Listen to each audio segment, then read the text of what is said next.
Hey, friends on Facebook. It's Cynthia Morris, and it's Friday. I love Fridays. I hope you do too. One of the things I love about Fridays is Friday Reads, and it gives us a chance to share the books that we're reading and sharing, and maybe even that we're writing. So I wanted to do this video for a long time, and I'm finally getting to it. I'm going to be sharing a stack of books written by my friends and clients. And then I'm going to go and have my own mini writing retreat this afternoon, this morning, today. It's probably going to be about 2 or 3 hours. I like to have what I call these mini writing retreats where I go to the cafe and I'm pretty much focused just on writing the book or other writing, little smaller writing projects. This light is kind of crazy. Hey, Rosemary, welcome. I'm so glad you're here because yours is the first book I'm going to talk about. Okay, so just to recap, I'm going to be sharing books that friends and clients of mine have written. I've been sharing books for years. There's the stack of books to be read behind me, but I haven't really shared the books that the people I know have written, and I accumulated a stack of them in recent months, and I thought this is time to share the books from people I actually know, you know, kind of the little person, the person who's not the famous person, already has a bunch of press or money to promote their books. So I'm really excited to finally have this time to share some of the books that I have been part of helping write, and just books that my friends have written. So we've got 3 fiction books and then 5 nonfiction books that we'll talk about today. And when I share the books, I'll share a link in the chat here so you can find out more about how to get a hold of these books. Okay. This first one is Muriels' Guide to Unpredictable Seals by Rosemary Carr, who is a friend of mine who lives in England, London, I think. Is that right, Rosemary? Are you in England? This is a novel that is just delightful, and I haven't read the entire thing yet. I should make a disclaimer. I haven't read all of these books yet. I've worked through some of them, but I haven't read them all. So I think I can recommend them without reading them. This one has got a great premise about a woman who's kind of at a turning point in her life and discovers a little flock of seals. I don't think that's what seals are called, in the Thames in London, and sets off on this whole adventure of helping rescue them from these people who are killing them, salmon farmers who are killing them so that they don't destroy the salmon farms. So it's a wonderful book from what I've gotten so far about a woman's awakening through this really cool relationship with nature. It's one of those interspecies romances in a way, kind of like The Shape of Water, that movie, but in a different way. So this whole way of how does nature affect us? How do we have these relationships with nature and with animals, and how that can change and affect our lives? I'm super excited to dive into this. I think this is going to be a good vacation book for me when I go to France or to read this summer. Muriel's Guide to Unpredictable Seals by Rosemary Carr. I'm going to put that link in the chat. Thanks, Rosemary, for writing this. It takes so much to write a book and put a book out there. Only if you've ever written a book and actually published it do you know like how much goes into it. It's really a full heart and soul journey. So thanks, Rosemary, for doing that and making it across the finish line. The Era of Lanterns and Bells by Anne Tinkham.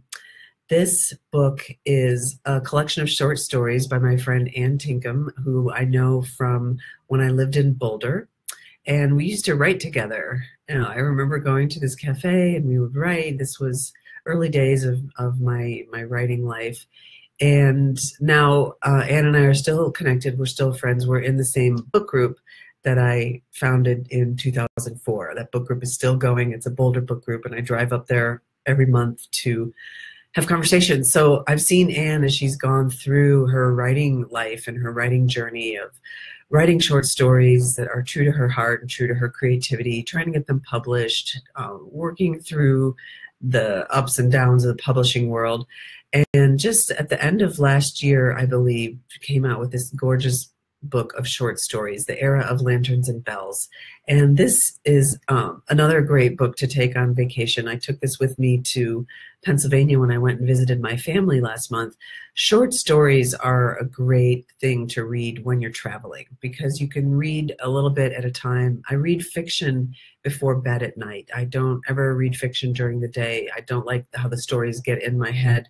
I read fiction at night as a way to shut off my mind of my own life and get away from my own life and go into a whole other world. So The Era of Lanterns and Bells, all these, a collection of really charming stories about people who are just kind of making their way through life, and they're not all normal. They're a little funky, and the stories are a little magical realism, a little funky. The title story is about this kind of haunted lighthouse. I wouldn't say haunted really. It's kind of got its own life. It's alive. It's got consciousness. So that's kind of fun. I recommend this book for anybody who wants to just enjoy a series of short stories that bring you into altered reality or different kind of reality.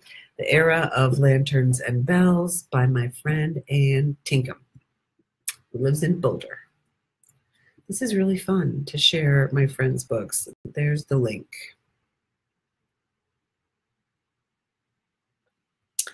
Okay, the next one is White Plains by my friend David Hicks. Where's his name on the cover?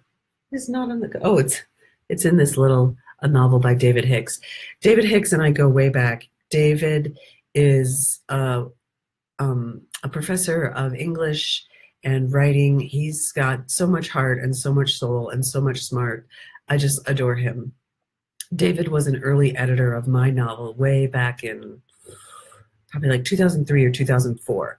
I hired him to edit my novel, and it was like a master class in writing a novel. He gave such extensive notes and such really sweet encouragement, along with like the real deal of here's what you need to do to improve it. So I think he's worked on my novel a couple of times and was at my launch party. And so I know of him as somebody, and I've read his books in progress as well. White Plains is, I want to just go back to what I was saying. I know of David as somebody who really knows a lot about writing and deep in the trenches of writing and what makes a good story, but also what makes a story that is really coming from a deep place.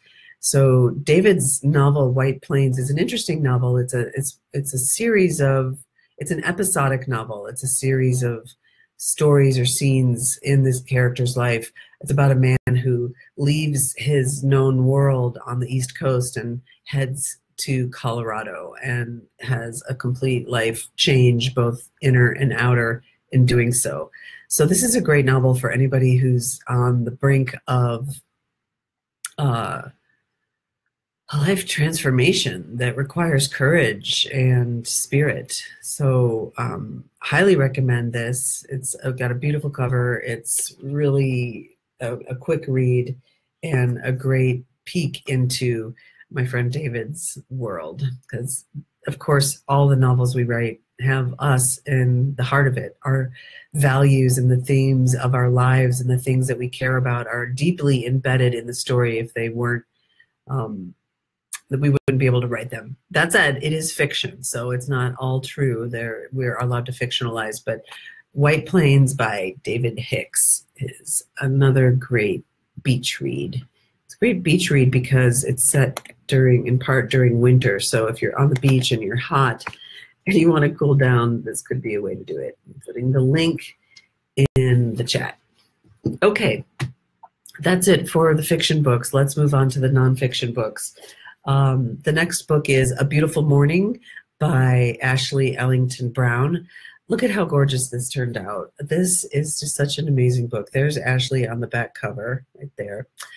Ashley, this is a book, How Morning Ritual Can Feed Your Soul and Transform Your Life. Ashley got this idea to write a book featuring different women and their morning rituals because she started realizing the value of a morning ritual, and wanted to write a book where she was gathering stories from women who have a morning ritual. So she contacted me to be in the book and interviewed me for the book, and then hired me to help her get it finished. So she was amazing. Ashley really just got this book out in record time. She completed it at the end of last year and then launched it early this year. It was amazing to see how on point she was and getting it done and really bringing it together in such a beautiful way, designing the cover with a cover designer, making all these choices. And it's a great little book to take with you on a trip. I keep talking about trips because I went to Utah last weekend and it's hard to hold the book in the proper way. Maybe someday I'll learn how to do that. I took this to Utah with me last weekend and read it in a rest period during my day, and read the first part of it. And I loved Ashley's words about creating a ritual, a morning ritual. And when she interviewed me, I said, well, actually, my morning ritual has kind of fallen off. So it's more, what I have to say is less about how to have a ritual and stay on that ritual, and more about how to assess what rituals are actually working for you at any given time. You might be doing a morning ritual and think, I've just got to keep going with this. I've got to just keep on it. And then you realize that's stale and expired. So that was some of what I had to say in here. But she's got interviews with, I think, a dozen or so women. Oh, no, more, 20 women. I really love this. I love how it turned out. I think it's gorgeous. If you're looking for guidance about how to craft your own morning ritual, this will inspire you. And the thing that's cool about this, that's different, is a lot of books are written by men and for men and with a male perspective without really taking into account the female experience. So that is one of the things that's great about this book, is it really is about the female experience and why that's different and how that's different. So highly recommend A Beautiful Morning by Ashley Ellington Brown. Okay, next up is My Year of Separation by Suzanne Gibbs. Suzanne is a friend of mine, and I'm working with her in the Art Biz Coach Inner Circle, and this is her second book. Suzanne is primarily an artist, but she's also a writer, and My Year of Separation came out just this last month, and it's such a cool book, and it's another book for women who may not be living a conventional life. This tells the story in a series of essays of how Suzanne moved up north to Oregon from her home in California to be an artist and work, and still married to her husband and still in relationship with her life and her people back home, but kind of going off to do this sort of almost like a Walden Pond thing, where Thoreau goes off into the woods to find himself. But how does a woman do that? And how does a woman stay in relationship with her family and her friends and her spouse, and seeking to tap into the core of her own creativity? This one's really fun because there are some illustrations in there. Suzanne is an artist, as I mentioned, so there are lots of illustrations throughout. Not on the pages I'm opening to now, but they're in there.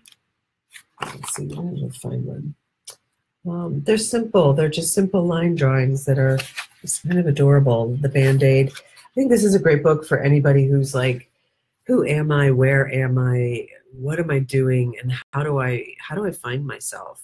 There's a bit of a theme here with these last two books. So, My Year of Separation by Suzanne Gibbs. I'm going to change that title. I'm going to put the linky poo in the box here. I mentioned this earlier, but I just want to say it takes so much to write a book, and so much courage and dedication and focus, like all the things that are really required and that are harder and harder to come by. The focus that it takes to write a book, the dedication, it's quite something. So I really applaud anybody who's able to pull off writing a book. Okay, here's a favorite, Wild Irish Roots, a seasonal guidebook of herbs, ritual, and connection by Tanya Reichley. Tanya is one of my best friends and a real ally in my life, and has taught me a lot about living a sacred life on a daily basis. Tanya is an herbalist and teacher who lives part-time in Ireland. And her her teaching and her herbalism is rooted in the Celtic tradition. So she wrote this book, Wild Irish Roots, and it's such a wonderful guidebook through the seasons.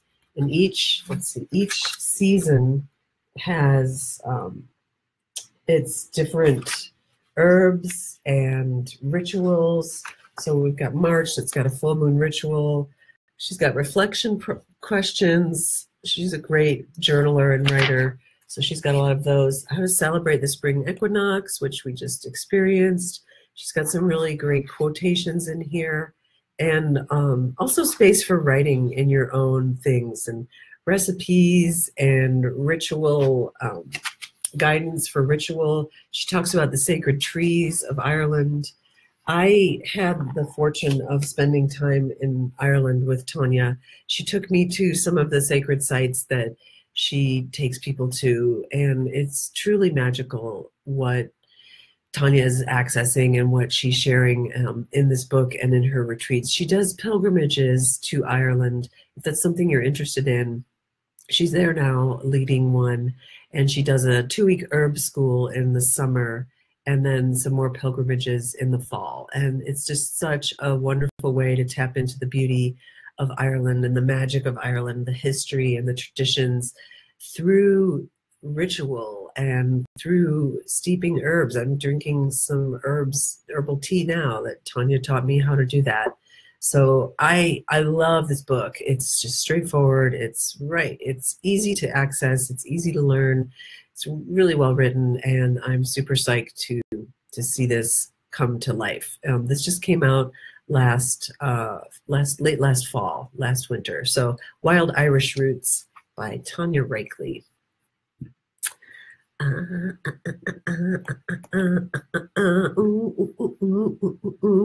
That's the intermission music. Okay, just 2 more books to go. Here's a really cool book. It's called All the Wisdom and None of the Junk by Katie Craig and Katie Kramer. Katie work at the Better Foundation here in Colorado, and that is an organization that helps high school kids get into college and write their applications. I worked with Katie, and Katie, as it's hard to not get a glare on this. I'm sorry about that. Let's just do this. Is that better? Okay. All right. There we go. Perfect. I worked with Katie and Katie for a while, coaching them on writing this book, and it was very cool to work with 2 authors. And how do you co-write? And to work with 2 women who are very busy and need to make time. And that's really the biggest challenge for most people writing a book, is you're doing all these other things. How do you actually make time to write? So they put all of their combined 30 years of experience into this book that has examples and scripts and ways to very specifically help high school kids really succeed with their applications for scholarships or college. And it's such an insider look into what works and what doesn't work. I mean, this is what you want, isn't it? When you're trying to get into the college of your choice, it's more and more competitive and more challenging. So I recommend this for any parent who has kids who are going through this process, how to really make a winning application. Such a great book. I'm so glad it came out. They worked really hard to make this book happen. Everybody works hard to make a book happen, but sometimes it takes longer than you want it to, or longer than you think, and it's just good to get it out. So there's the link on that. Okay, last book of the day that I'm recommending. This is Creating Personal Mandalas, Story Circle Techniques in Watercolor and Mixed Media by my friend Kasha Kodger. There it is. What a beautiful book.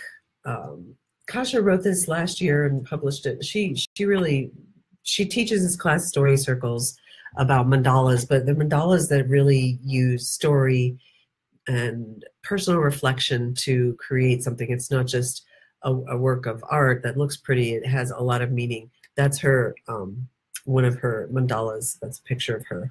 So this is full of great exercises and beautiful examples by Kasha and by visiting artists, guest artists that she has in the book. It's so really a great book. It's very, I love the examples. It's really gorgeous.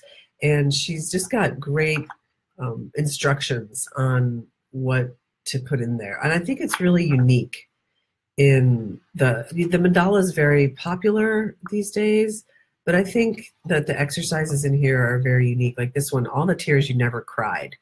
Imagine doing a mandala that was representing all of the tears that you've been holding in and the things that you've been stuffing down. Like that's just one great one. She's talking about the circle for design, manifestation mandala, lots of great ideas in here and stories. I think this is a wonderful book. If you are interested in using art as a personal growth tool or a healing tool, if you are interested in mandalas, I just can't seem to like get the book straight. It's very weird. Just please forgive my dorkery here on that.